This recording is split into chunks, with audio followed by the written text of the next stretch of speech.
Alright, so when we last continued, there was a fire at the morgue, and it was right after, Kojiro cut off his arm, because, Noriko did not want to edit her photo. A lot happened, and, yeah, we're gonna see where it goes from here. So now we're gonna be playing at Anna Aoi's point of view, so let's go! Ooh, I'm so mad!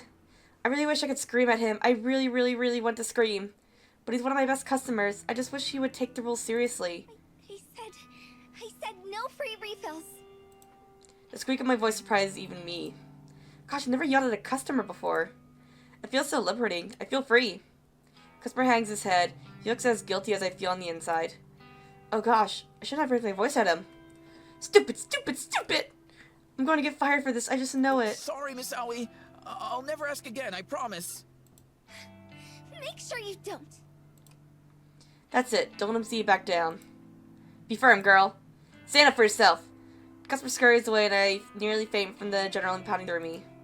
What a rush. Can't believe I didn't back down. Deep breaths. Deep breaths. When I feel like I've calmed down, I fetch a cloth and begin to wipe down some tables. The place hasn't been too busy lately. I still shake when I think about the incident last month that drove away a lot of our customers. That man, that tall, scary man with glasses and an evil face. He hurt my sweet little Junpei. Cornered him in this very cafe and stabbed his fingers with cutlery. What kind of sick freak does such a thing? I know there's something between those two. I can't ever forget the time that man left Junpei all bruised and broken on the ground outside his apartment. Grr! I hate that man! Who does he think he is, bullying my sweetheart? A pleasant little chime rings out from my pocket, and I recognize it as a notification that said to let me know when the cafe is closing. Phew. Guess I better get going. Luckily for me, I'm not on closing duty tonight. My coworkers will take care of all that. All I need to do is sign out the employee app on my phone, and my full shift will be automatically recorded. Then I'll get paid on time, just like usual. Bye, everyone. I wave farewell to the other girls and duck out the front door. As usual, my cute little honeybees waiting me outside. Sup, baby doll? Junpei, Ugh. I rush into his arms and give him a big, snuggly cuddle. I'm so happy to see you. Of course, babe. I'm always here for you. How was your shift? Not so bad. Glad to hear it. Guess things really have changed around here. Yep. It's so much better since the old manager left. Good, good. You come tell Junpei if anyone else gives you trouble, yeah? I will.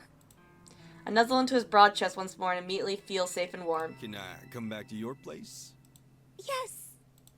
He holds my hands and leads me toward the train station. I'm so excited to be with him again.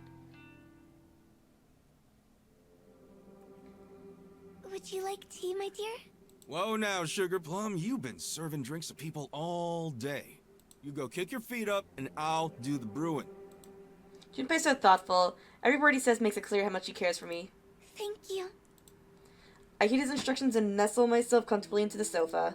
As I wait for him to finish up in the kitchen, I scroll through my noise feed. I don't have that many friends on here, mainly just family members, but I still like to see what everybody's up to lately.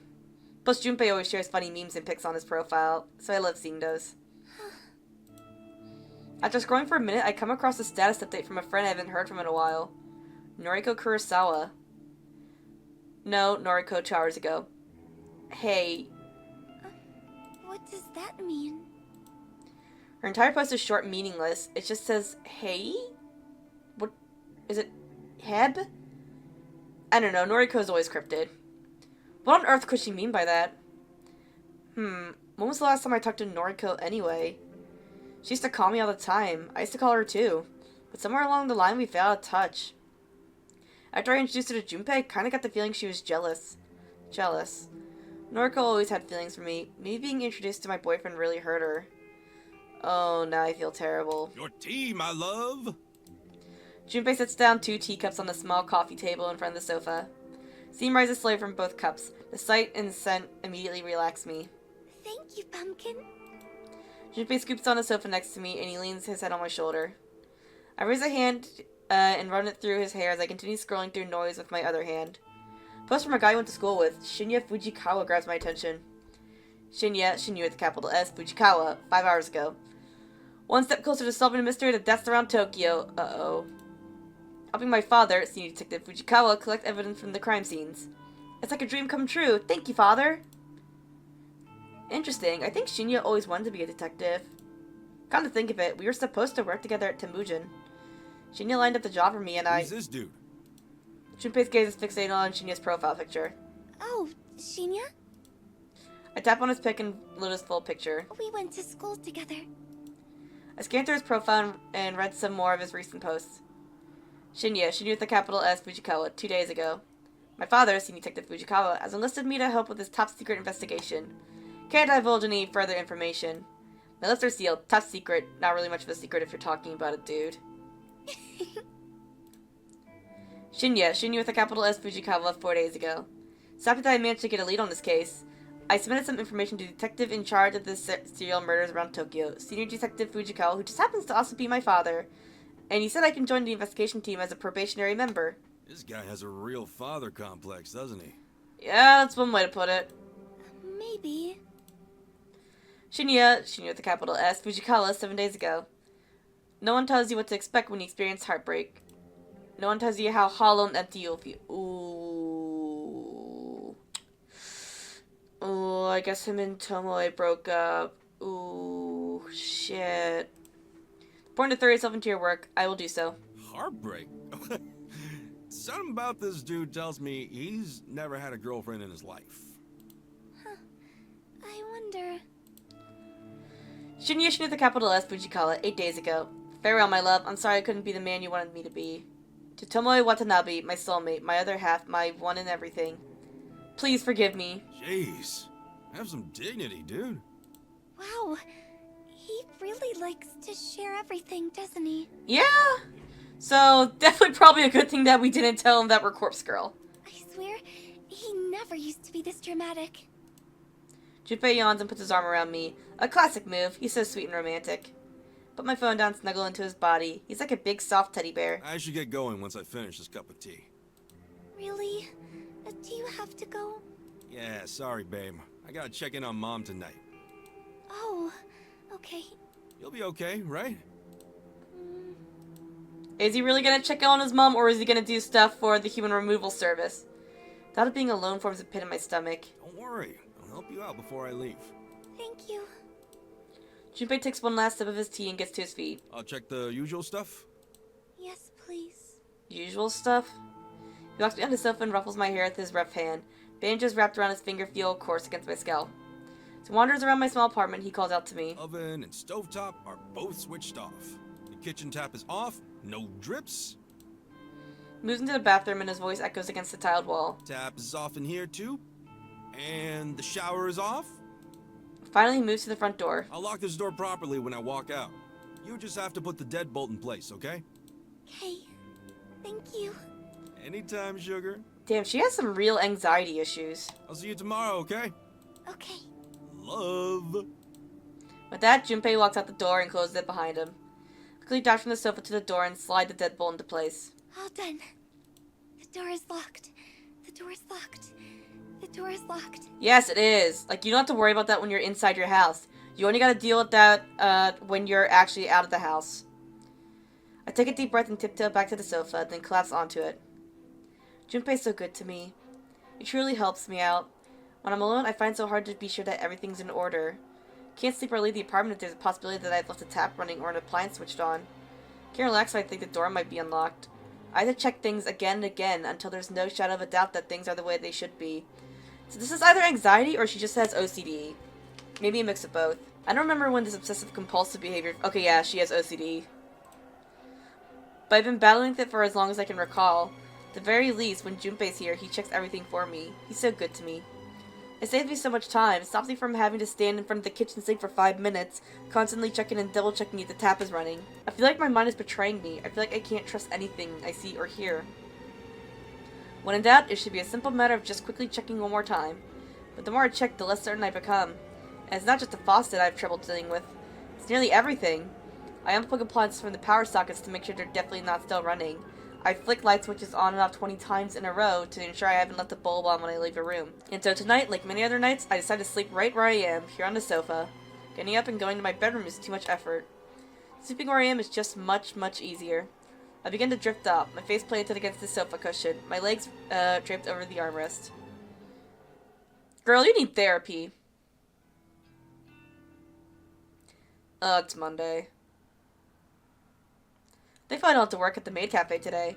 My neck is a little sore from a terrible night's sleep, but I won't let that get me down. I've got lots of exciting things to look forward to. For starters, I'm expecting a delivery of some items I ordered over the weekend. It's mostly snack food, but still I can't wait. Secondly, I'll get to see my Junpei again this afternoon. I'm going to meet him when he finishes work. Third, my favorite anime airs on Monday nights. There's a new episode every week. Well, except for one day run repeats after a season that just finished. Junpei loves anime as much as I do. Granted, he's not into my favorite series. He says it's a little too girly, but he likes a lot of other shows. We have so much fun discussing characters and stories we like. Even the shows he watches scare me a little bit. Yes, it's going to be a good day. It's going to be a good week. No, it's not. This is foreshadowing. My upbeat mood is instantly shattered when Noriko Kurosawa's name lights up on my phone screen. She's calling me? We haven't spoken in so long. Why? What does she want from me? Noriko, she's such a chore. She whines and complains so much about her life, but she doesn't know how good she has it. So what if she's scared of leaving her apartment? Agoraphobia isn't that bad. It kinda is. I mean, I kinda have it. Like, I can only, like, go to work, and that's it. I'm scared of everything. Everything! She's so selfish, thinking she's the only one who has it rough. I'm so tired of tiptoeing around her feelings and her stupid sensitivities. Bruh. Yeah, not gonna lie, this is a toxic friendship, not gonna lie. Yeah, like, they need to just, like, cut contact with each other. Like, it's so bad. Hello, Aoi? Hi, Noriko. Hey, listen. I know it's been a while, but can I stay at your place for a few days? I got booted out of my apartment for not paying the rent, and, well, I was living in this abandoned factory, but I can't do it anymore. I hate being there alone. The guy I was spending time with just disappeared, and now... Oh, I wonder what happened to him. Aoi? Are you there? Is this crazy bitch for real? Oh my god, I did not expect this from Aoi, not gonna lie. Like, I expect this from Noriko, but not Aoi. Like, Aoi seems so sweet. God, these two are very toxic. Like, damn. She hasn't spoken to me for weeks, months, and now she wants to live in my apartment? Aoi? Sorry, Noriko. You can't stay here. Well, fuck you too. What? My phone beeps twice in the call. And here I thought that they were supposed to be good friends, but God, a lot has happened, and now they can't be friends. Jesus Christ. 0 through 10 quickly. Like, Noriko was obsessed with her, but now, bruh. What the hell is her problem? Before I can even blink, she calls me again. I'm hesitant to answer this time, but... Noriko? Sorry, I overreacted. I think I'm in trouble. I think Corpse Girl is trying to kill me, and I need somewhere safe to stay. Oh? Corpse Girl's trying to kill her? I think Noriko's finally lost the plot. Whatever sliver of sanity she once had has finally slipped between her fingers. Yeah, this bitch is crazy. She's literally living in a corpse factory. Noriko, Corpse Girl isn't trying to kill you. What? How would you know? You are Corpse Girl. Remember? Huh? Aoi knows? What?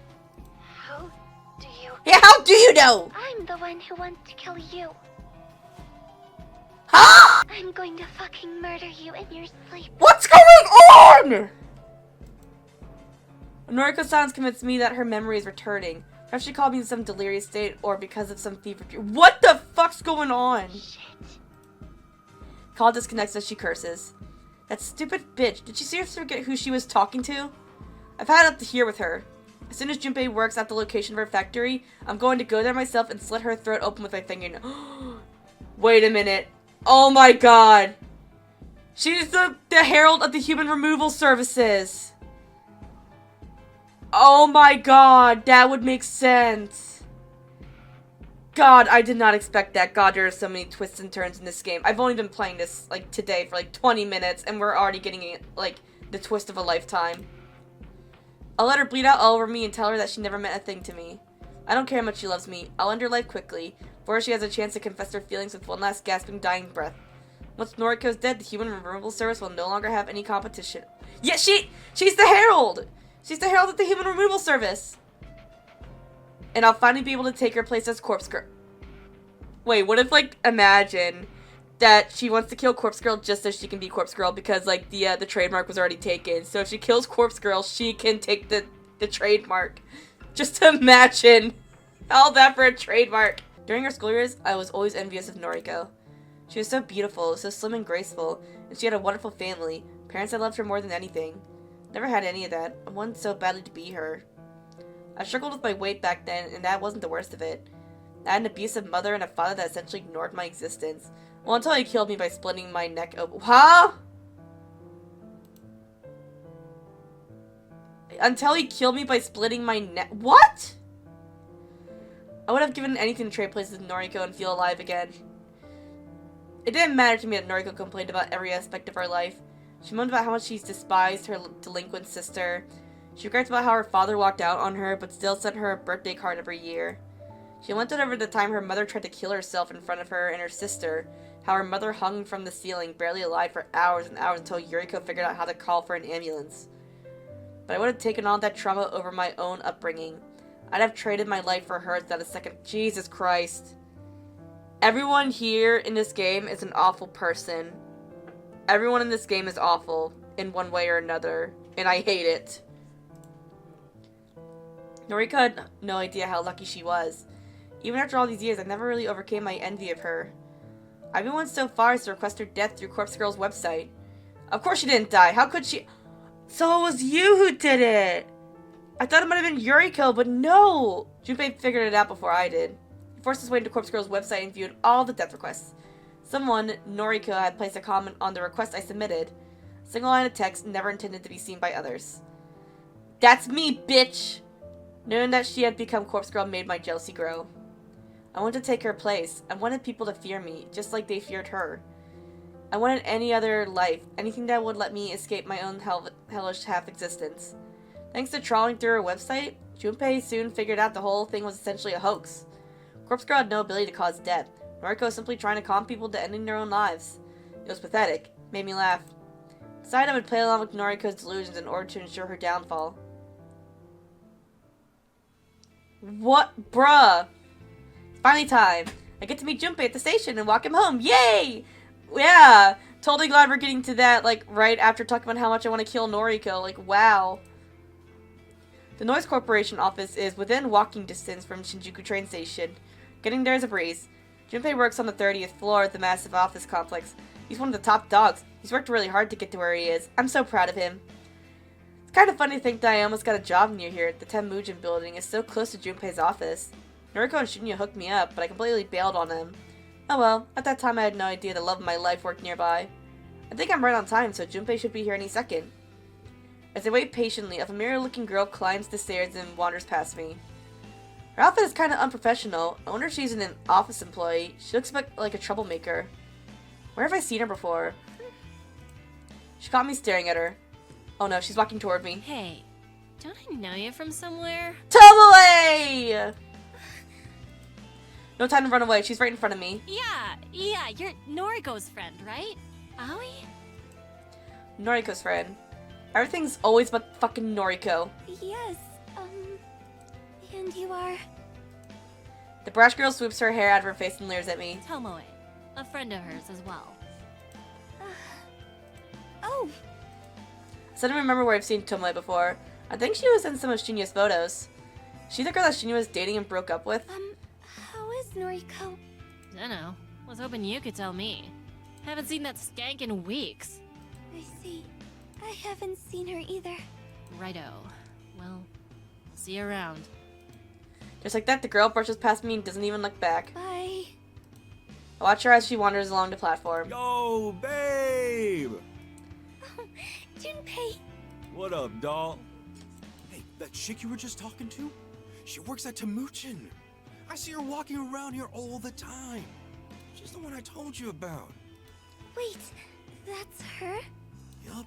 She used to help that Kochiro asshole deliver putties for Corpse Girl. I've been waiting for ages to introduce you to. Oh! Now that Junpei immediately break into a run. Go get her, babe. Junpei's cheer fade as I leave him behind. Tomoe, she's the one helping Noriko, helping Corpse Girl. We've been waiting for a chance to follow her. Junpei has been keeping an eye on her, but her actions and movements are erratic and hard to predict. Today, I fortunately had the opportunity to follow her. She's connected to so many people. Noriko, Kojiro, Shinya, they're all involved in Corpse Girl's operation. We want to track them all down one by one and cremate them like cadavers. Oh, nope. Do not kill Tomoe! Please don't kill Tomoe! I love Tomoe! Of course I'm saving Noriko for last.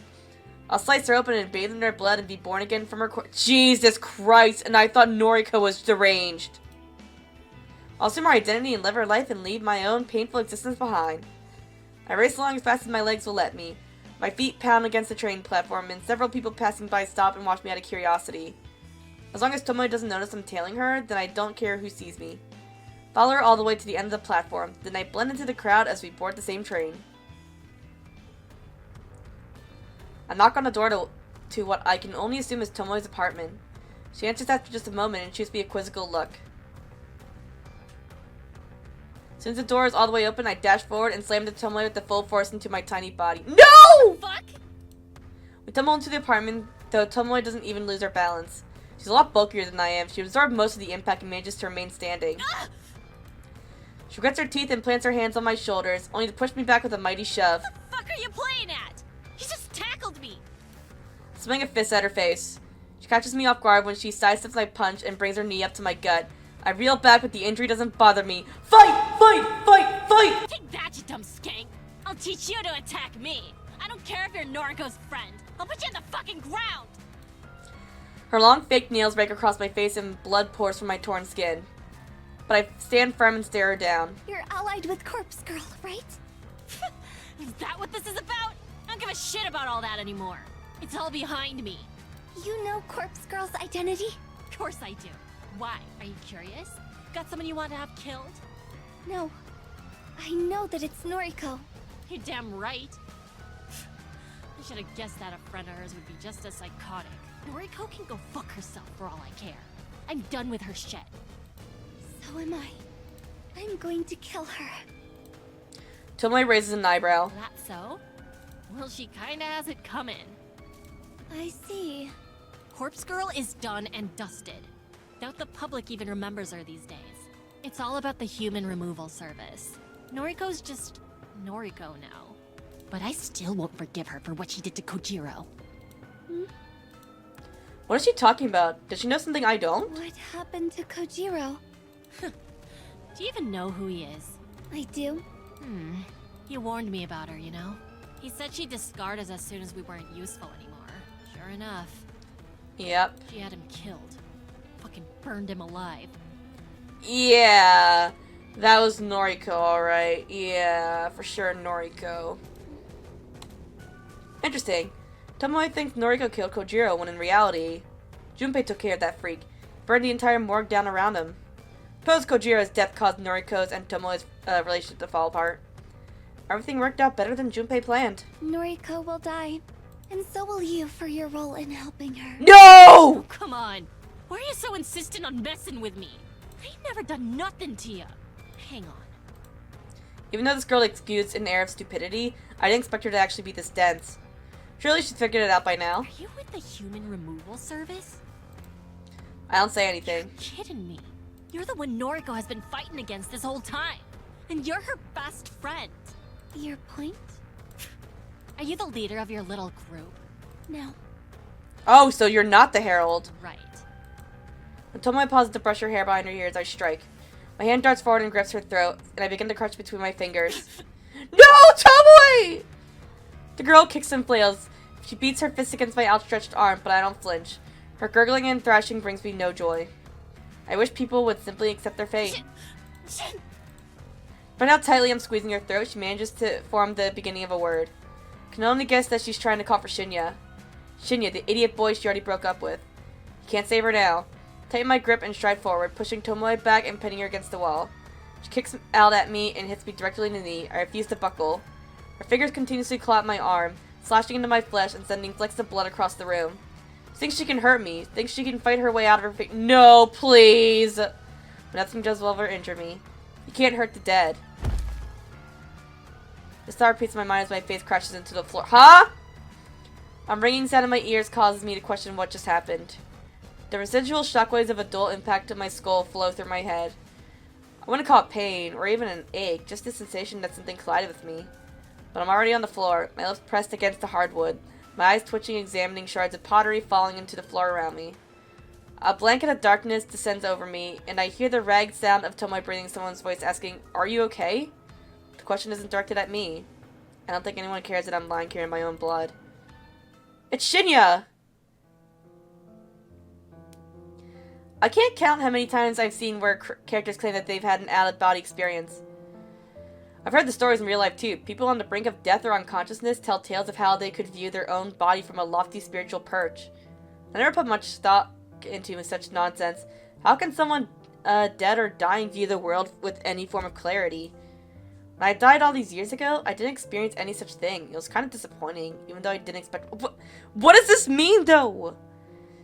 Being clubbed across the head in Tomoe's apartment was a completely different experience than glass shards pierced my neck. I feel like I'm teetering to the edge of unconsciousness, writhing around on the hard floor. I can see some lights, some blurred shapes, and I can see my body down below. My body, delicate and frail and slowly decaying. I don't get it. Why would I even have an out-of-body experience now of all times? Sure as hell didn't experience anything of the sort when my father slipped my neck. Okay, can we just explain that, please? Like, if you're dead, then how are you alive? Is there zombies in this game now? Is there fucking zombies in this game? I wonder if any of my victims ever suffered from hallucinations like this before dying. Did Kotomi Ida and all those people on the train platform experience this after I cut them open? So it was you that did that! Did they also helplessly look down on their own bodies from above as the train screeched past? Emi Katsuno. Boy, did she scream when I pushed her over the balcony. Oh, so you killed Emi! It wasn't suicide! Did her spirit leave her body to look down on her splattered corpse? What about the other nameless souls I've claimed from Noriko's website? There have been so many bodies piled up, countless gifts pledged in Corpse Girl's name. I didn't kill them because I wanted to shed blood. I did it to delude Noriko. That was the goal to start anyway. Noriko never caught on to what I was doing. She took all the credit, thinking she was some all-powerful being in control of the fate of her victims. She never even tried to understand the truth.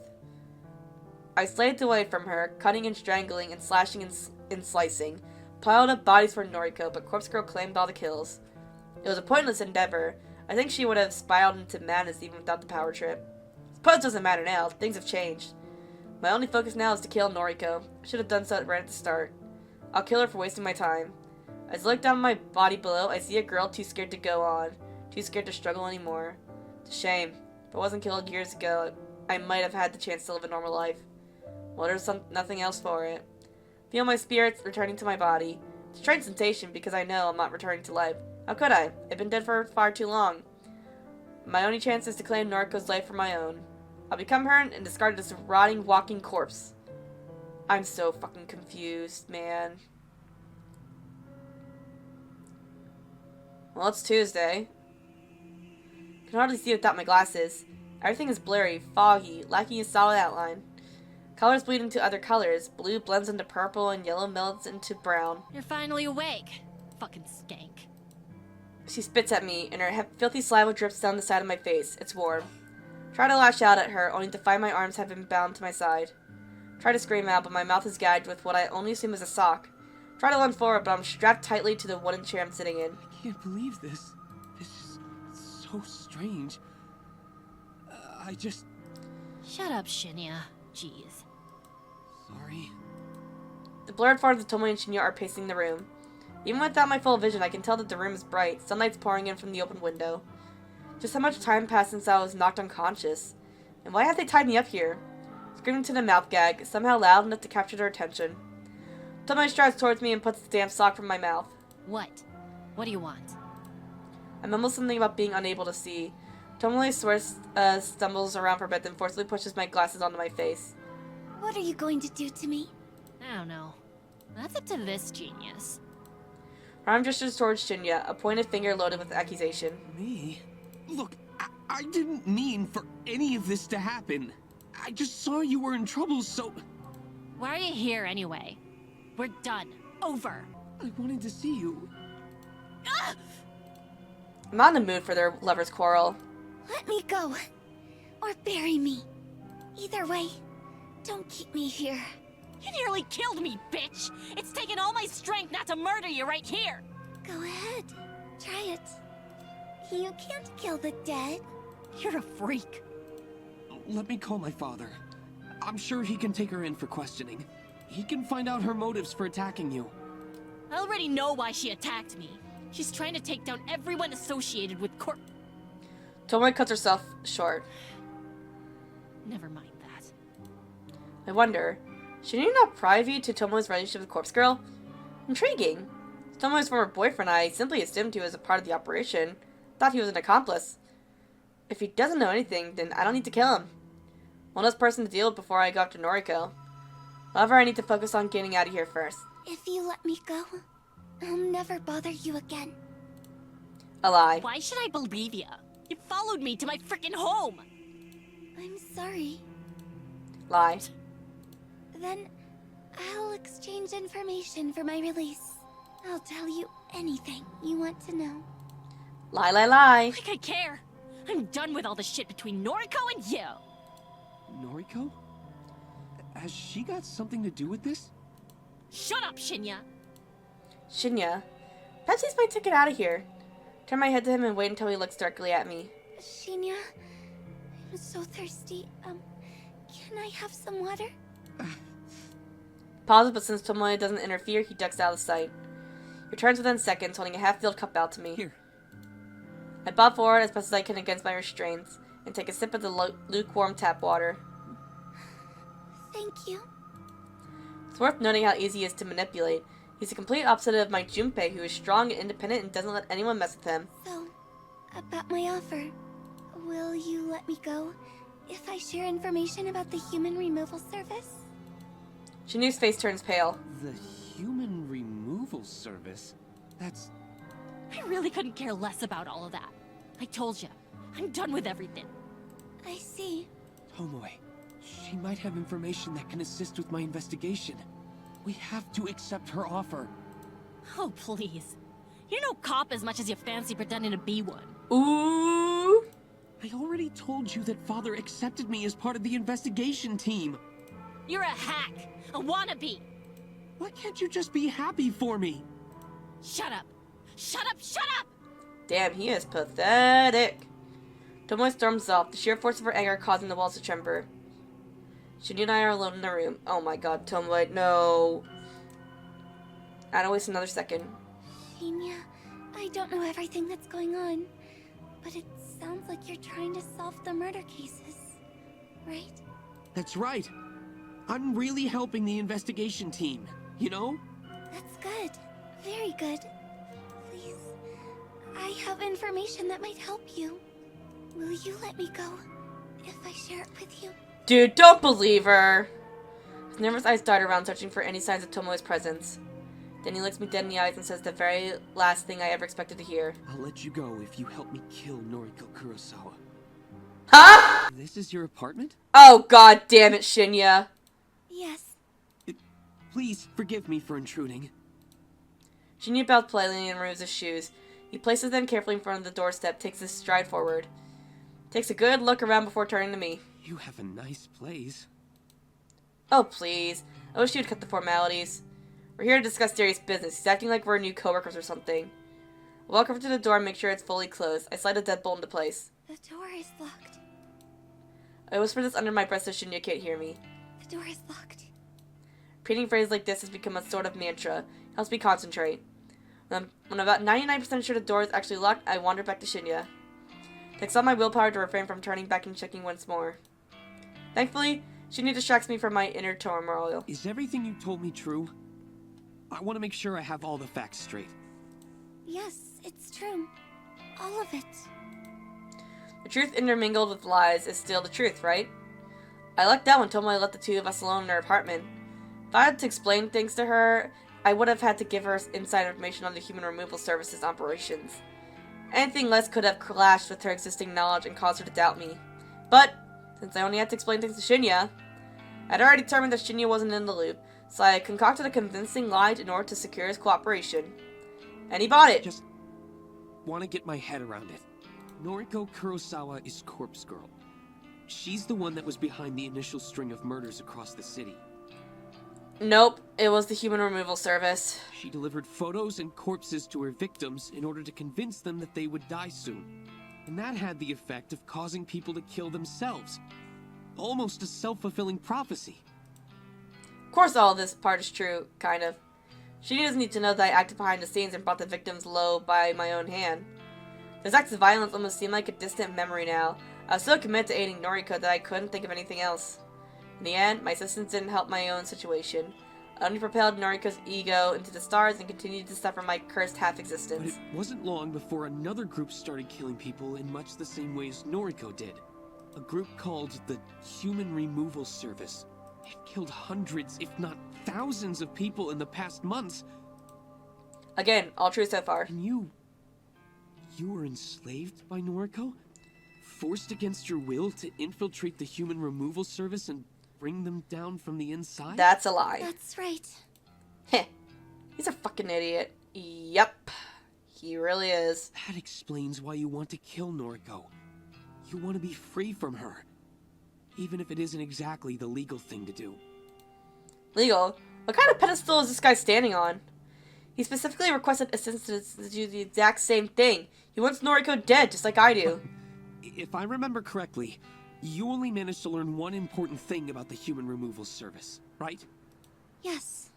The group is made up of dozens of members. Dozens of people that all masquerade as the leader, known as the Herald. Oh? There's no single person responsible for the murders. It's the joint effort of a large group, all striking across the city simultaneously. Am I correct? And there's the real kicker. He's absolutely spot on. I didn't mind sharing this tidbit of information with him. It does nothing to assist with his investigation. Oh. So there is no Herald. It's literally just a group of people. And wrapping the lie that I was Noriko's lackey in a blanket of truth makes everything all the more convincing. Yes. That's right. Phew, okay. I think I understand everything. Thank you for your help. There's one more thing I'm not entirely comfortable about. Shinya has been forthcoming with his reason for wanting Noriko dead. If I don't air the question, I feel like he'll never address it. Can you tell me why you want to kill Noriko? Tries to back away from the question by twiddling his thumb and pretending to examine the nearby wall. Shinya, I need to know. Otherwise, how can I trust you? Trust. It's a word that has always made me laugh. How can I trust anybody? I can't even trust my own parents, the people who swore to raise and protect me. My mother hit me when I misbehaved, even when I overslept by 5 minutes or raised my voice ever so slightly. I was a child. How could I ever trust her not to lash out at me? My father, how would I ever trust him after he killed me? Can you just address that, please? You can't just say, oh, I'm dead, my dad killed me, and not address why. And Noriko. Noriko, the one friend I opened up to, the one person who knew all about my struggles. She betrayed me. She kept her perfect life out of reach, taunted me with it, dangled it in front of me like a carrot on a string. And when I asked her to share her life with her, she completely misinterpreted. She told me she loved me, told me she wanted to be with me. She wanted to shower me with gifts, hold my hand, be intimate with me. She wanted to be my girlfriend, but how could I ever be intimate with her after what I went through? She didn't understand me. She didn't understand that I wanted to be her, not be with her. She wouldn't trade lies with me, so how could I ever trust her? How could I trust her when she said she loved me, but wasn't willing to make a sacrifice to make me happy? Jesus Christ. I really do not know who's worse. Aoi or Noriko. You know what? They're perfect for each other. Toxic Yuri. You'll have to see it. Everyone is full of shit, and I'll never trust anybody again. Junpei spends every day trying to prove his love to me. He sets me with my compulsive behavior. He helps me do my shopping. Helps me keep my apartment neat and tidy. Do I trust him? No. I know what he wants from me. He's no better than Noriko. He's willing to jump through hoops for me in the hope that he'll eventually conquer my flesh. Even when he tries to help me out of my compulsions, I don't have full faith in him. He takes it upon himself to complete my checklist of rituals in order to spare me distress. More often than not, I still have to go ahead and double check everything, just to make sure he didn't fuck anything up. If I can't even trust him with that, then I know I'll never be able to trust another soul with anything. Looking at Shinya now, pacing nervously around my apartment, I decided not to put any stock into what he says next. There's no way in hell that I'll believe whatever comes out of his mouth. Noriko is my friend, but my father, Chief Detective Fujikawa, in case you didn't know, has declared her the prime suspect of our investigation. Thing is, Father isn't the most lenient person. And he's been cracking under stress lately. There will be no trial. She'll simply get life behind bars. Guaranteed. She doesn't deserve anything less than death for her crimes. Letting her live safely behind bars isn't a punishment. It's an act of mercy. I want to ensure Noriko receives true justice, fitting judgment for the lives she destroyed. Dude, you are not a cop. You are not an investigator. You're not a judge. You don't get to decide. What he's saying just doesn't add up. How does he know she won't receive the death penalty? True that it's not a common punishment, but it is still legal in this country, especially for cases of mass murder. Shouldn't you have information that I don't?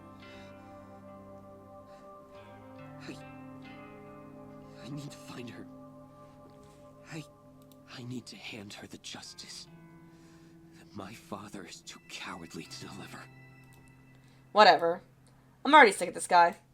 He acts like he's been personally wronged by Noriko's crimes, like he's so high and mighty and he knows what's best. I doubt he knew a single person that Noriko killed. Fine. To be honest, I don't really care about your reasons. As long as you want Noriko dead, then our goals are the same. But I have to ask, will you turn yourself into the police after you kill her? Once again, Shinya hangs his head. I'd be a hypocrite if I didn't. He leaves a sentence hanging in midair. It wasn't exactly a confirmation. There's only one problem. I have no idea where Noriko's hiding. She doesn't live in her apartment anymore. She doesn't show up to her office. I know that she has a factory that she runs her operation from, but I can't find it. I see. I might be able to help. Tomoe and Noriko used to spend a lot of time together. Not sure what they used to get up to, but I checked the travel history on Tomoe's IC card, and she made a lot of trips to Shinokubo. Her IC card. For people traveling by train every day, buying single-use tickets is often a pain in the ass. Reusable IC cards are much more convenient. You can top them up with money and simply swipe them at the ticket gates to have your train fare automatically deducted. Best of all, to keep a record of your transaction history and the stations you've traveled to recently.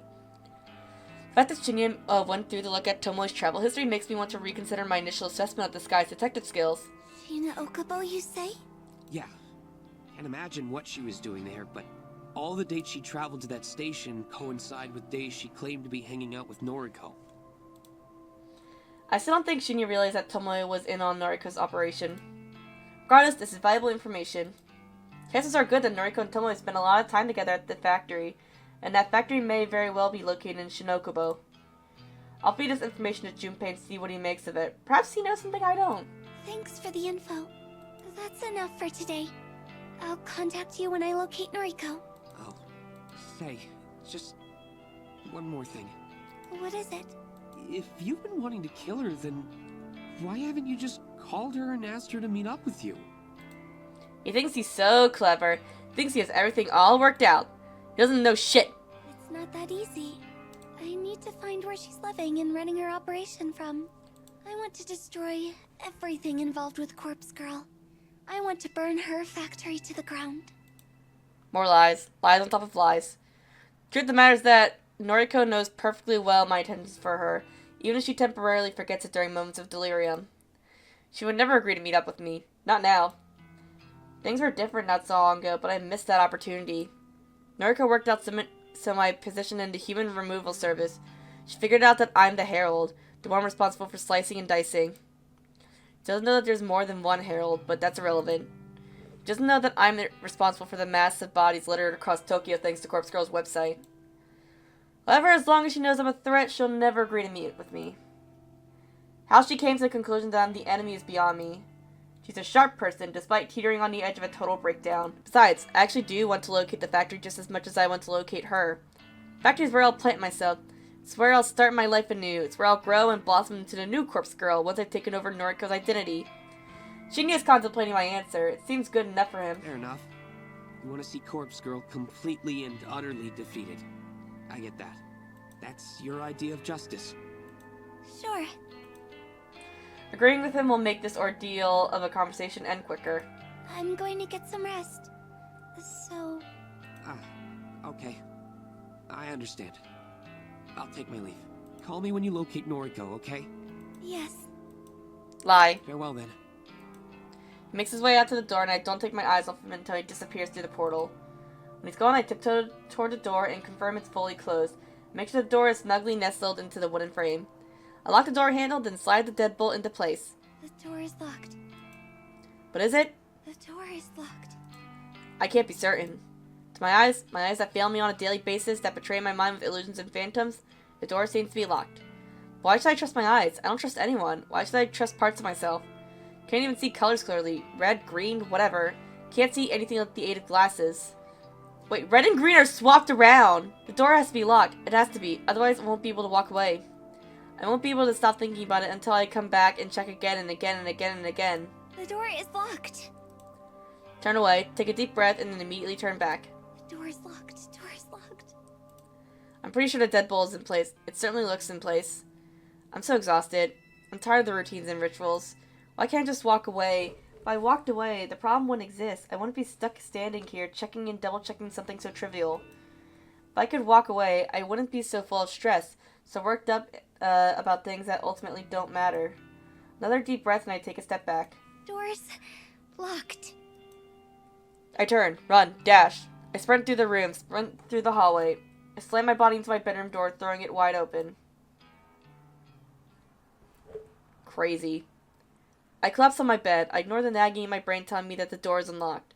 I ignore it until it feels too real, and I have to scratch at my flesh just to distract myself. I pull my pillows over my head and hold it tightly around my face. I'm safe here. Safe in my bed. The door is locked. Locked. Try to convince myself to fall asleep. Tell myself I'll feel better after I rest. I hope I locked the front door. You did lock the front door like 10 times, dude. I'm only half listening to Junpei. He said something about why I haven't been tasked with killing anyone lately, but I don't really care about the reasons. Junpei's the only one in contact with the leader at the Human Removal Service. I just take orders, like all of the other heralds. Not that I met any of them. Every herald has their own district, their own turf. If a request comes through our website, it gets allocated to the herald closest to the victim.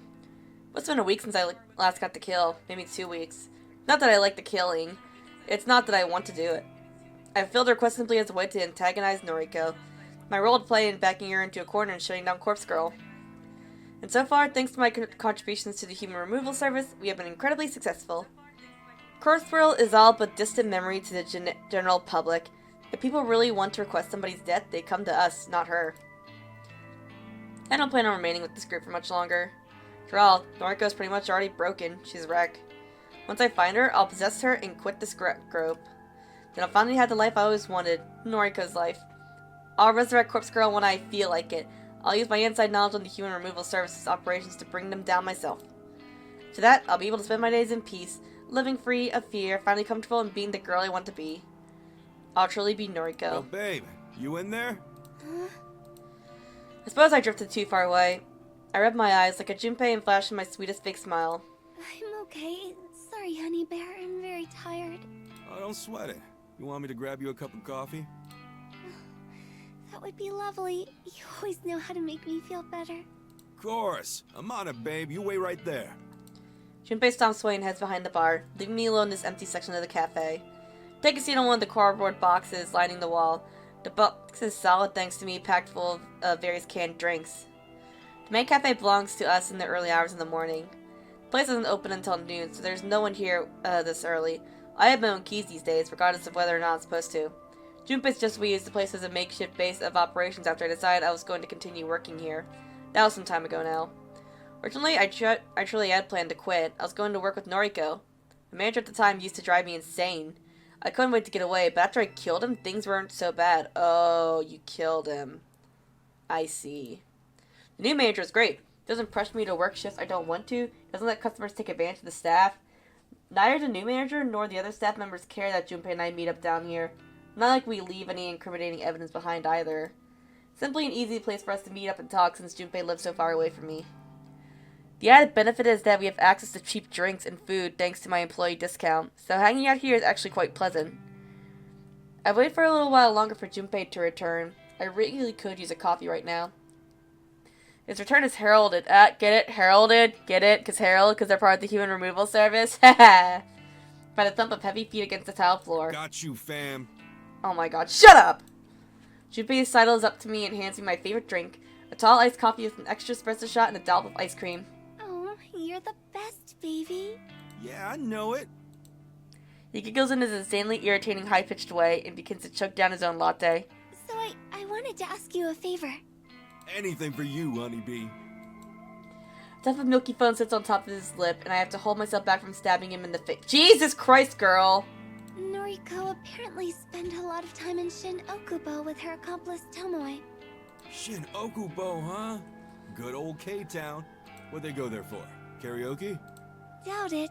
Noriko sounds like a drowning cat when she sings. Damn. Then what? Well, I'd like to think that's where the factory is located.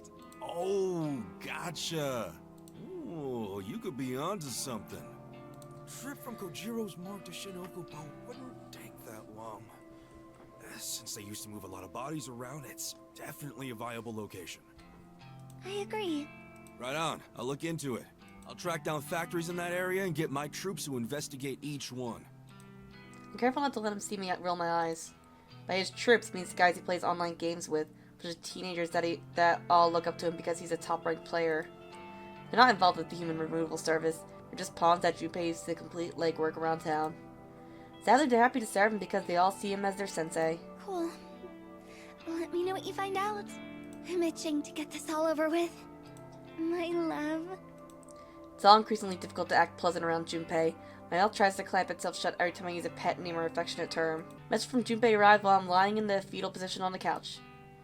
Junpei free Wi-Fi. Hey cutie, the guys checked out a bunch of factories yesterday. Got the location, hit me up. I have to read messages twice to be sure my eyes aren't deceiving me like usual. Does he truly have the location I've been looking for? Take a calming breath. I don't want to jump to the conclusions, especially with something involving Junpei. He has a tendency to exaggerate and may just be trying to get me excited about some useless information. Send him a short reply questioning the info. Instantly receive a thumbs up emote. Then the text box changes to an animate ... as Junpei continues his follow-up message. The wait is agonizing. Junpei pulls through for me here. I might finally learn Noriko's location. If it all pans out, then everything could be over by tonight. It's hard to not get excited about the prospect. It's hard not to get ahead of myself. I could leave my death behind and never look back. I could become Noriko and live the happy life she has been keeping to herself all these years. Girl, I don't know if you want that. She's literally living in a factory. She does not bathe. Like, she lives like this.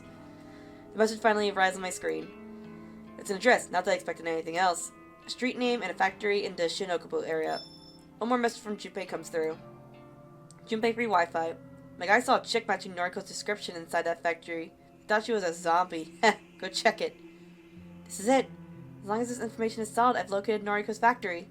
My entire body begins to shake. An icy chill washes over me as though I've just walked into a cold shower. It's a strange sensation for a dead girl to feel. Pain doesn't affect me, and yet the cold is something I can never banish from my bones. No time to focus on that. I had to stay calm. I had to concentrate and pull myself together.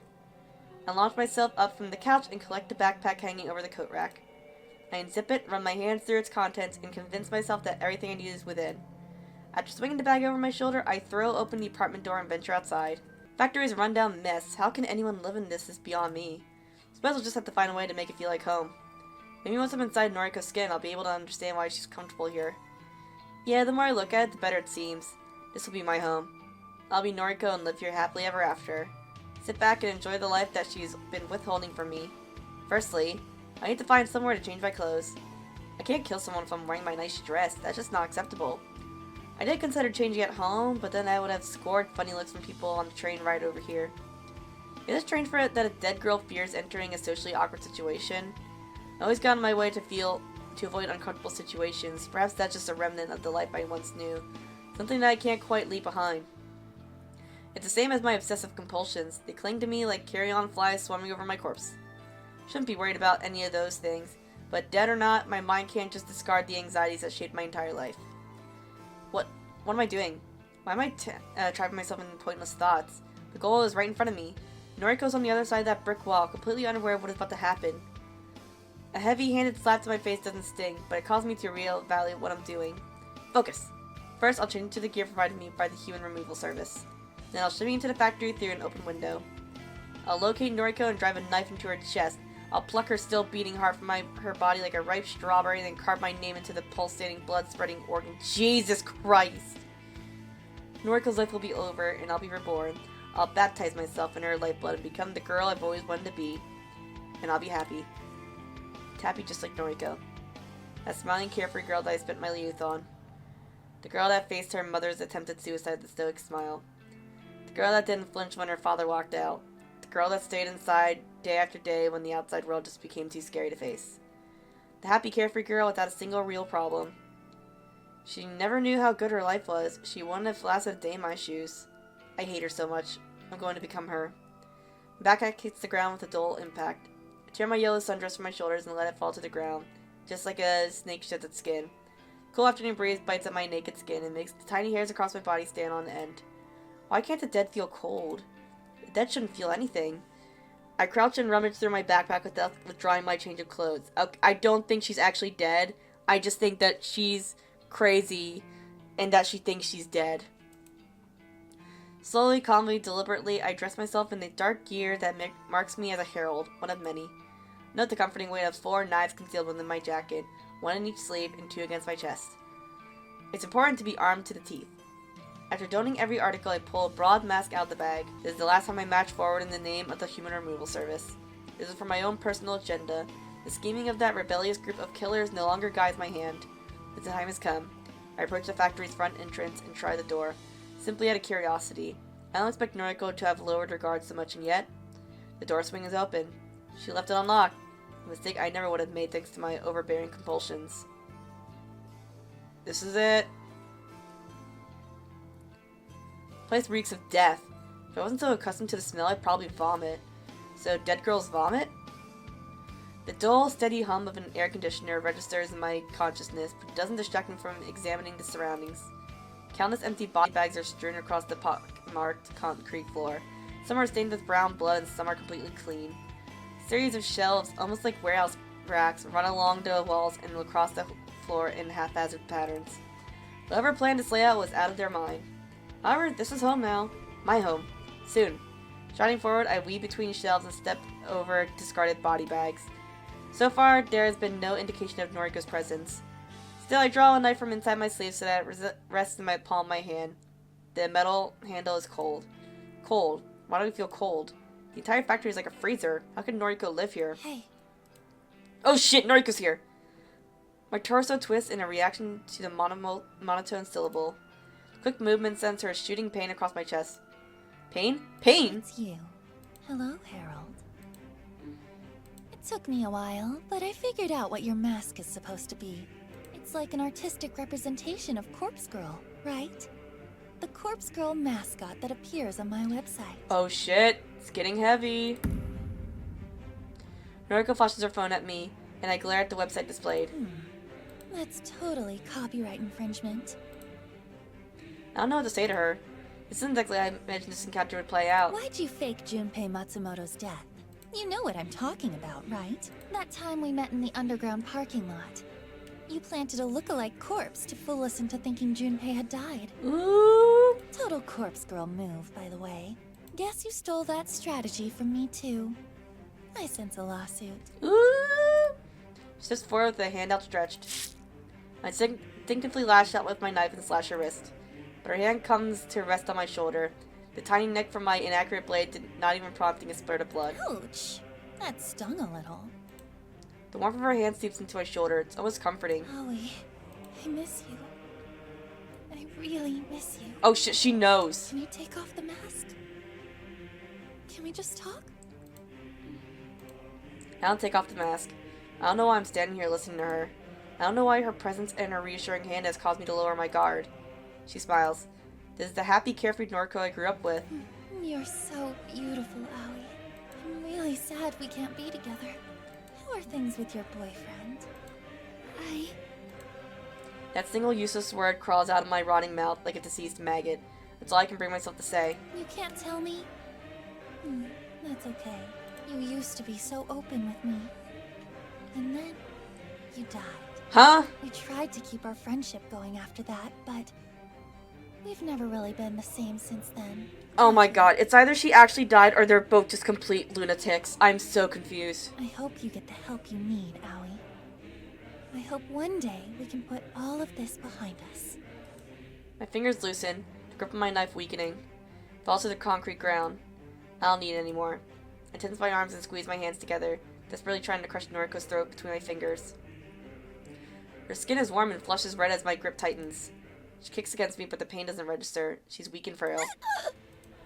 Her strangled cry is drowned out by my own grunts of exertion. Anemic fingers swipe at my arms constantly, only serving to irritate me. I could hold her neck in one hand and use my other to plunge a knife into her face. Fight! Fight! Fight! Fight! Or I could slash her stomach open and let her intestines spill out onto the ground. All the options are appealing. All the options can be put into motion within seconds. Take my right hand off her neck and slip it into my jacket, ready to pull out a knife. My left hand closes tighter on her neck, and Noriko closes the distance between us, causing my elbow to bend and allow her closer. Her forehead slams to my own and my neck recoils backward. I'm falling to the ground, only able to blink once as I try to work out what just happened. She somehow summoned the strength to headbutt me. Frail, weak, ghostly Noriko. She actually stood up for herself. She actually struck the person she loves. I'm dazed but ultimately uninjured. Didn't even feel the impact of my skull against the concrete when I land flat on my back. Noriko towers over me and rubs her neck, her rag breathing even louder than the thrumming air conditioner. Sorry, Allie.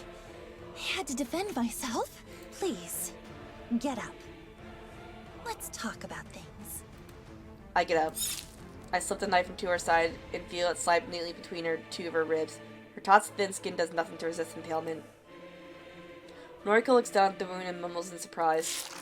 Drive the knife in deeper with a flick of my wrist. I pull it sideways, slashing her belly wide open. Oh, Jesus Christ! An arching stream of blood sprays from the savage wound and forms a macabre rainbow before me. Noriko coughs and gags as she frantically tries to stem the tied-up blood with her hands. Damn it! Oh shit, is she actually dying here? Corpse girl will She falls to her knees. get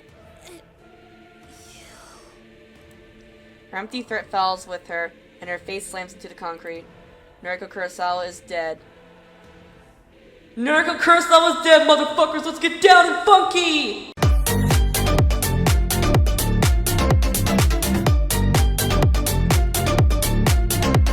Using the very same knife that slashed her open, I cut along the seams of my jacket and skirt. Strip myself down with the blade until I'm standing cold and naked in the factory. It doesn't take long to strip Noriko down as well, but I'm extra careful with her clothes, and I don't use the knife this time. I simply pull her dress up over her until it slides free from her motionless body. I hold the dress up against me, letting it press against my own form. I look down and admire the sight of myself, imagining what I'll look like when I wear it. I finally become Noriko. I can wear her clothes, live in her factory, talk to her friends, work at her office. I can do all the things that she loved to do, all the things that made her happy. I slip the dress over my head and force my arms through the sleeves. It's a little long, but overall it fits me nicely. I'm Noriko Kurosawa. Yeah, I'm sure you are. Crazy bitch.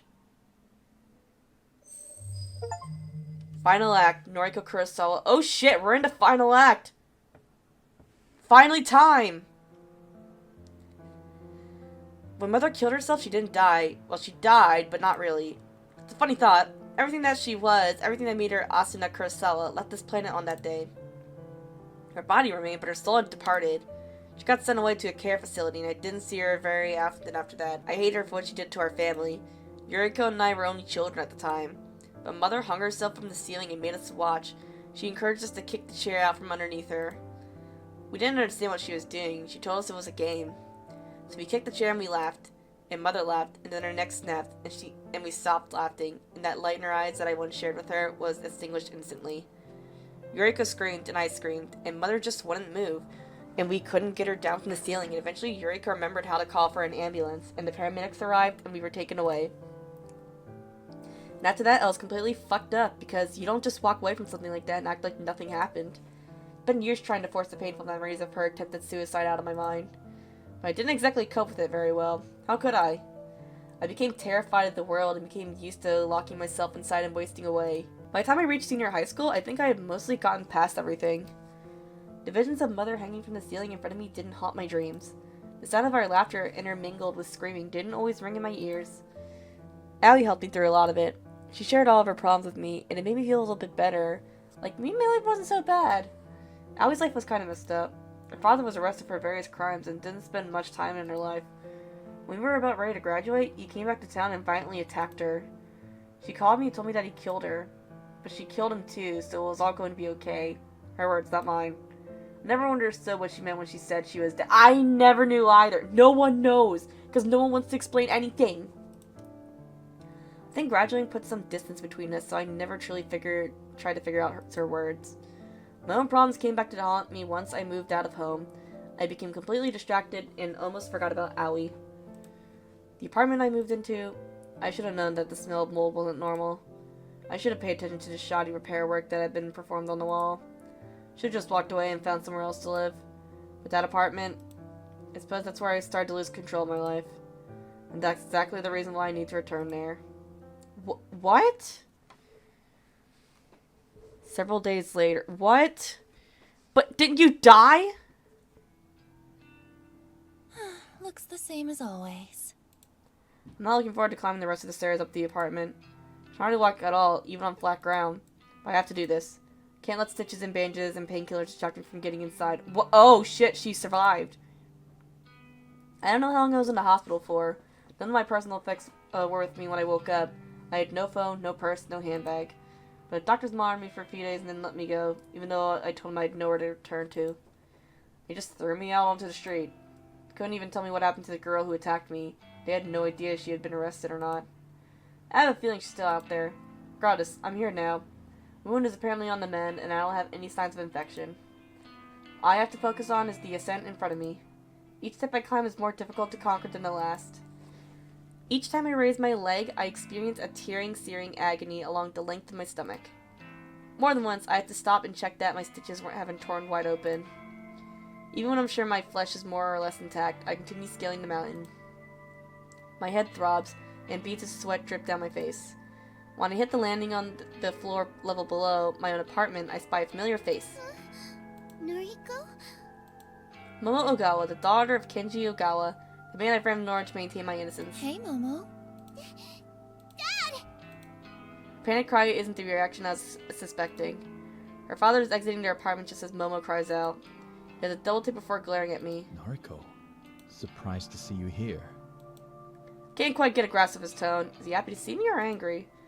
Does he even know that I'm the reason he was arrested? Well, I'm assuming that the police let him go fairly quickly. After all, he's here at his home and not rotting in a cell. Hello. The landlord said you disappeared. Yeah, kind of. Are you okay? You look like... Gay turns to the hospital tags adorning my wrist and the package of spare bandages I have slung over my shoulder. You know, you disappeared right around the time the police... Huh? Forget it. It's nothing. I have a bad feeling that's beginning to piece something together. Works out that I'm behind the false arrest then. Sorry, I should go. Yeah. Come on, Momo. Bye, Noriko! Bye, Momo. Girl leaves excitedly as her father leads her downstairs. I feel relieved that he's safe, but honestly I just feel guilty. My actions, Corpse Girl's actions, put a lot of strain on that little family. I have to keep going. The last flight of stairs is torture on my battered body, but I preserve the reach to the front door of my apartment. It's at this moment that I remember I don't have any keys to get in. Shit! At desperation, I tried turning the handle in. The door opens. Either I left the place unlocked or the landlord has been inside and forgot to lock up. I'm just thankful that I can keep moving forward. The curtains are open, bathing the living area in a soft light. I'm home. Home. No, that's not right. This isn't my home. This isn't Noriko's home. This is Corpse Girl's home. Never really lived here. I simply existed within these walls. The real Noriko was held hostage by an omnipotent presence sealed in his home. Things here are just as I left them not so long ago. Comforting feeling, but at the same time, it sends a chill down my spine. It's time to move on. Stride with purpose toward the kitchenette and slide open one of the drawers. Inside is a small mallet with a metal head. It's a treasure I acquired from the garden shed on the apartment grounds back when I first moved in. It's not very large, but that suits me just fine. I don't have the strength to wield anything bigger than this. Bringing it to bear is still a great deal of effort. I grip the handle with both hands and lift the decidedly heavy tool. Close with the tiny weapon of destruction, I slowly lurch through the hallway. Oh? Make my way to the very end, where a blank, stark white wall faces me. Paint on the wall is peeling, like it was slapped on without care. Plaster's cracked, like it was applied by an amateur. And the lingering stench of mold is at the strongest when I stand in front of this wall. There's gonna be a dead body behind there, isn't there? I bring the mallet down with both arms, the heavy metal heads crashing into the wall with as much force as I can muster. The struggle of bearing the mallet is taking its toll on my wound. I feel the stitches in my stomach threatening to snap and break. But I can't stop there. I can't stop until I've crushed this wall and revealed the glittering contents of the trope inside. It's gonna be a dead body. Another swing and another crash against plaster. I cry of pain and another hole in the wall. scream and swing and hammer and groan and slash and weep, and the wall crumbles beneath my sheer force of will. White dust clouds my vision and provokes me into a coughing frenzy. When my eyes and throat clear up, I throw them out to the carpet and venture forward. I clamber through the human-sized hole in the wall and find myself within the secret cache on the other side. Dead body. Oh my god! It's Kojiro's wife! I knew that there was going to be a dead body, I just did not expect this. So, oh yeah, right, because Kojiro used to live there, so of course he would trap the dead body in here. Jesus Christ. The stench assaulting my nostrils no longer disguises itself as mold. It's the fatigued malodor of a rotten decay, the inimitable trademark of the decomposing corpse. Spent so long fooling myself into believing it was nothing concerning. I spent so long pretending that a corpse did not live within the walls of his apartment. Truth is, this corpse bound to the wall is the root of all evil. It's an infinite fount of misery and despair and malice and death and hatred. This is Corpse Girl. Hello, old friend. Oh! So Shizuko is technically Corpse Girl. She's literally a corpse and a girl. Corpse does not reply. To call it a corpse is no longer entirely accurate. It has become a little more than a skeleton. An osseous edifice, a macabre tribute to the unyielding sands of time. I always think this body was pure perfection. Back when the corpse was more or less intact, it was the image of a gorgeous, vibrant young woman. I aspired to become just as beautiful. Slender, elegant, graceful, with pale skin and dark eyes. Looking at her now, it's clear to see that I was deceived. The form before me now is not beautiful. It's revolting. I shaped myself in the image of death, truly believing I was transcending mortal beauty. This corpse controlled me for so long. This corpse manipulated me and made me want to become just like it. Somewhere along the way, my own identity began to dissolve, and I started to believe that I had become this rotting carcass, this pallid bag of flesh. The spell has been broken. I don't know if it's because of my near-death experience, or the clarity of mind inspired by an intoxicating cocktail of painkillers, but I no longer wanted to associate myself with Corpse Girl. I want to just be myself, just Noriko.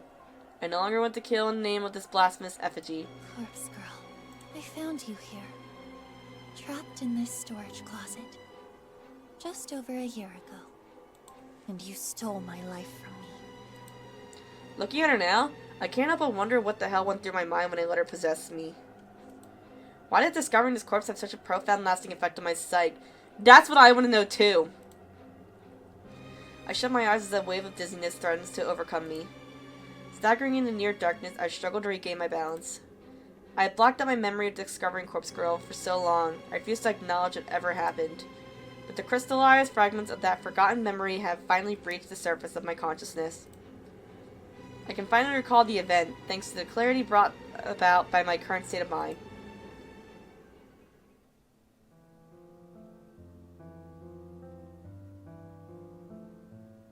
Happened several days after I moved into this apartment. The musty smell of mold lured me to the wall at the end of the corridor. The wall that had been hastily patched up and covered with plaster and paint. I wondered about the source of the smell, figured it might be a leak, a busted pipe that needed repair. Instead of calling upon the landlord for assistance, I took matters into my own hands. Perhaps I was inspired by my newfound independence. I had just become a free young woman, living on my own for the first time. Perhaps I was just stupid. Yeah, maybe that. I located a mallet in the garden shed. I tore down the wall. I found Corpse Girl, and in that moment, I fell to my knees. Someone had hung this corpse up on the wall and decorated the storage room with books and photographs.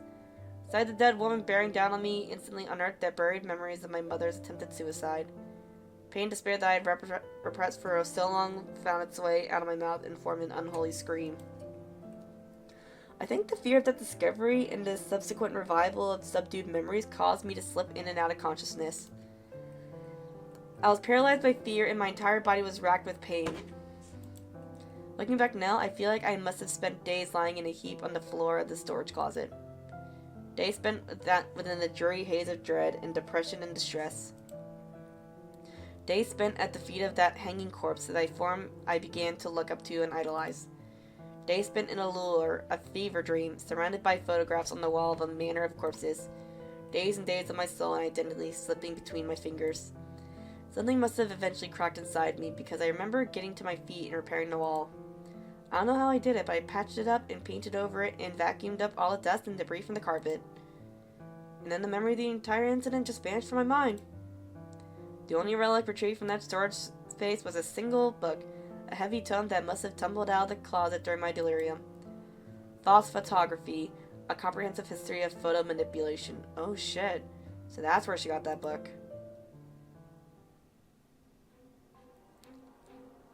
Now, Corpse Girl doesn't look the way she used to. Covering her today hasn't shocked me into submission like it did all that time ago. Am I stronger now? No, not really. But I was prepared to face her this time. Now I'm here to bury her. Psychonomy says how difficult it will be to retrieve her from her position. My eyes fall upon the dozens of photos plastered haphazardly across the walls. Photographs of nameless bodies printed with an instant camera. There must have been 10 or 20 or 30 corpses across the entire series of images. I don't recognize any of them. That's the only comfort I can take from viewing the images. The comfort's that I'm not the one who decorated this room with these macabre visuals. Whoever put these photos up is undoubtedly the same person responsible for hanging Corpse Girl on the wall. Oh, little does she know that it was Kojiro. All the photos look so real, and all the corpses are in such gnarly situations. There's an image of decomposing bodies sitting on a beach waiting at a train platform. He's wearing a suit like any ordinary businessman. Another images of a headless couple at a dining table, dressed in their Sunday best. They're sharing a candlelit meal. Corpses going about their daily life. It's eerily reminiscent of something else I've encountered before. What was it? A book I read?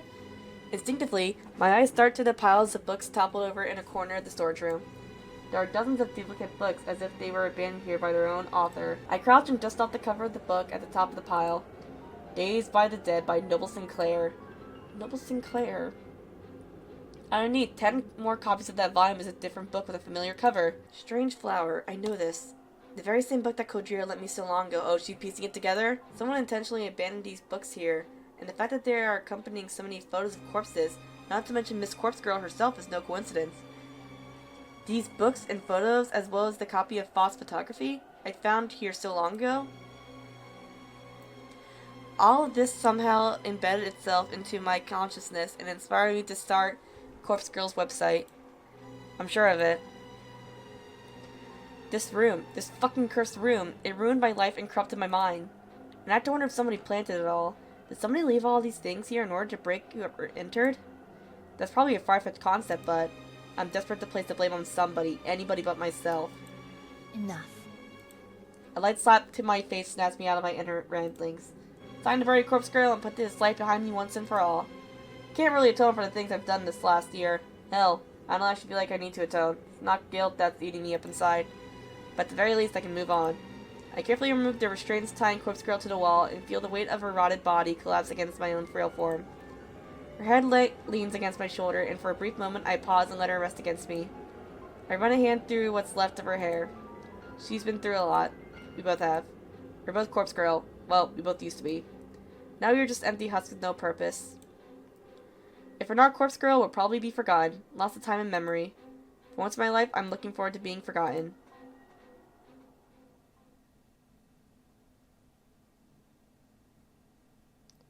Is that it?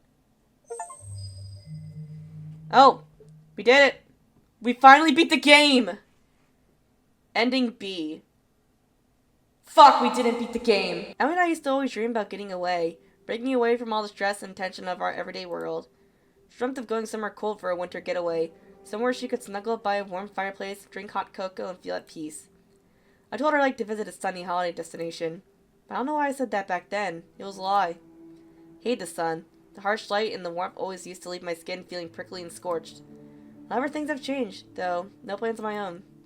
For some reason, leaving behind the life of Corpse Girl helped me appreciate a few of the little things in life.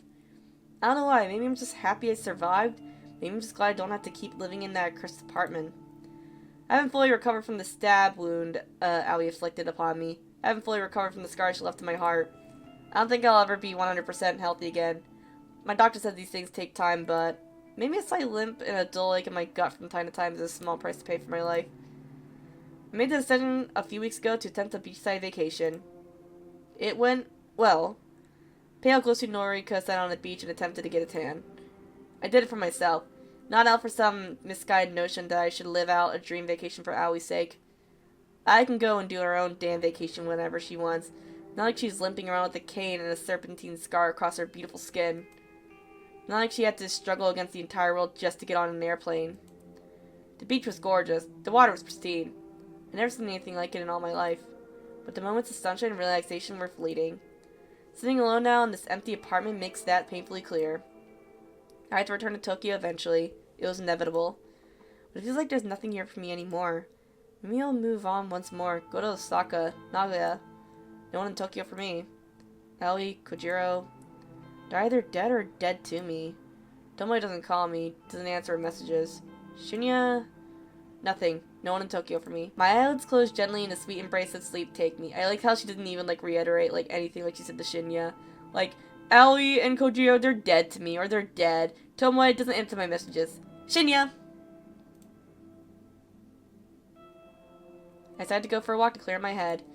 But after returning to my new apartment building, I somehow forgot my apartment number. I've only just moved in, after all. Shit. How could I forget something so important? I wandered the cold hallways trying to locate my place. 238 or 248. Which one was it? Completely lost, I decided to turn around and search in the opposite direction. As I turn, a slightly open door catches my attention. Who would leave their door open? Anyone could walk into your apartment and steal your belongings. This thought quickly scampers off as I find myself pushing the door ever so gently. It swings open slowly, revealing a room lit only by the flickering light of a television. Hello? You left your door open. Is anyone in there? Watch it be Aoi. My timid voice sounds unfamiliar to my own ears. I realize that I've rarely spoken in the last few days, save for the occasional pleasantry exchange with the staff from the moving company. When no answer from within the room is forthcoming, I take a careful step inside. No sound comes from the television in the corner. It has been muted by the screen, has been left on for some reason. My eyes strain to peer into the near darkness. Once my eyes finally decipher the scene before me, I realize that I'll never be able to delete the vision that has plagued me for most of my life. Oh my god! My mother hangs from the ceiling, a rope coiled around her neck like a boa constrictor. Her mouth is agape, a half-smile, half-scream upon her lips. Her eyes are vacant and stained black with the filthy muck of regret. And her legs dangle, helpless, unable to secure a foothold upon the chair that has fallen to the ground. A chair that I kicked out from under her while I laughed and laughed along with Yuriko. A thick lump of bile bubbles up within my throat, and it takes me all my strength to resist keeling over and vomiting. The body hanging above me, the soul's corpse peering down at me. This is not my mother. This person, this nameless woman. She has been dead for hours at least. I then kicked the chair out from under her. Yuriko's in here laughing alongside me. I'm here alone. The woman isn't struggling. She isn't pleading for help or for forgiveness. She isn't cursing her stupid mistake. She's gone. Just gone. Her soul has departed for whatever afterlife awaits us, once we leave this purgatory. Oh god, this is gonna start up Noriko wanting to be corpse girl, isn't it? She is nothing more than a hanging corpse. Nothing more than a sack of flesh and bone. This disgusting urge to throw up begins to ebb away as I stare up at the ceiling. The light of the television illuminates the corpse's face briefly, revealing skin gently kissed by light freckles and eyes creased with soft wrinkles. She's older than me, perhaps by a decade, but she is by no means less beautiful than I am. Her hair is long and soft, and I get a sudden urge to brush it aside to sweep it away from her eyes, and tell her everything is going to be okay. I rest one hand lightly on her shoulders, then I go ahead and brush some of those stray locks from her eyes with my fingers. I look past those empty eyes, those eyes that stare at me and see everything I am. If I look past them, I see a truly gorgeous woman before me. I'm utterly entranced by her. I rest my cheek against hers, her skin still surprisingly warm. Perhaps she did not perish as long as I initially assumed. I'm sorry. I don't know why I said those words. Maybe it's guilt? Guilt. Caused a lot of people to end up like her, forced them to end their own lives out of fear or distress or desperation.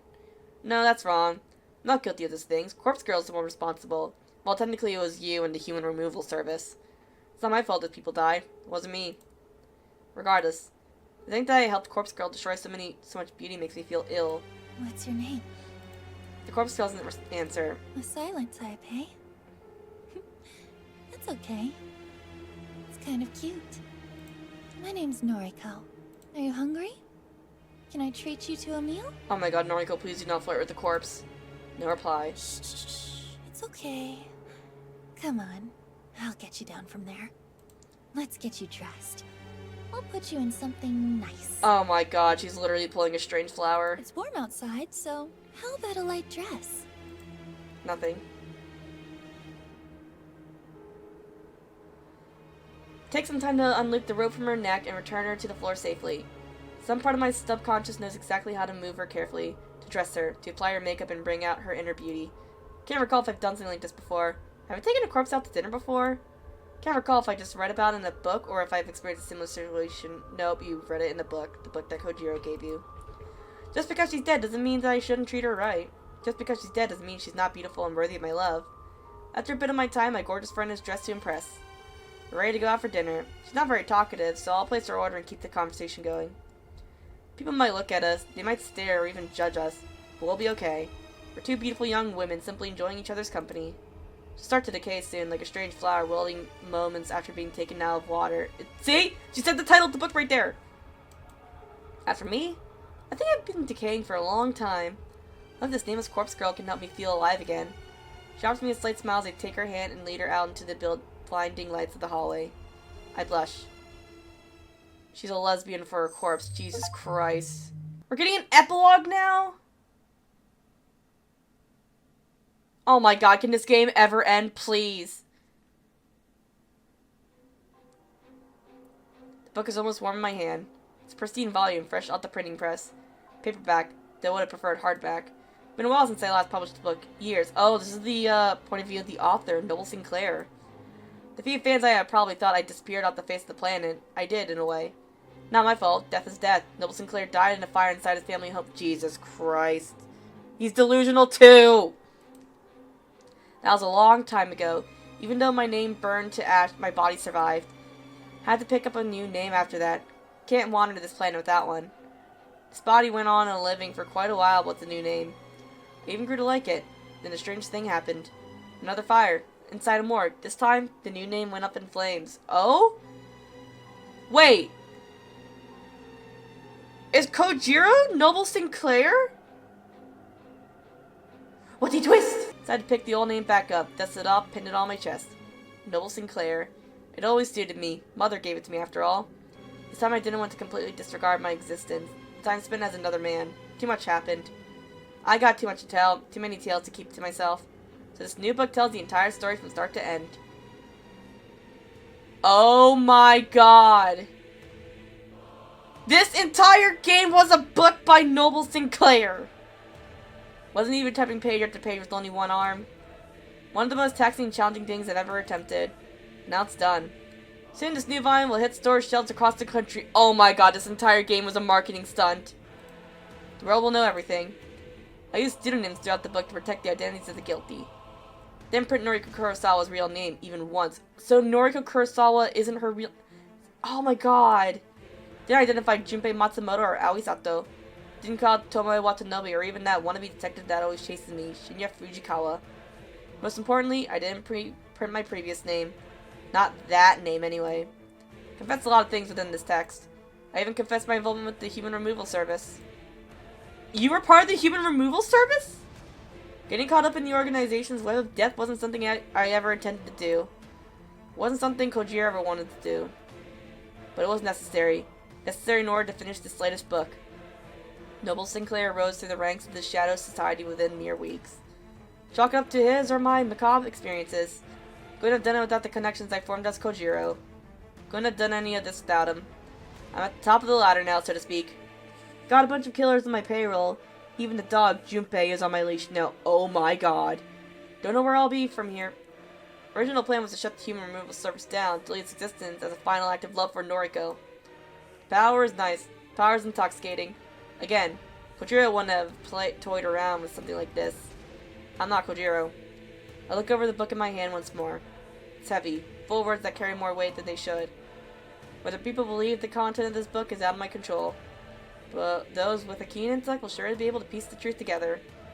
My eyes scanned the cover and read over the large embossed letters. Corpse Factory, a novel by Noble Sinclair. I've never been more proud of my work. Oh my god, this entire thing was a book! Kojiro's Noble Sinclair. And we're finally done! It's Jover! We can finally be done with this game. To anyone like who is like asking me like what's going on, what happened, I have no idea.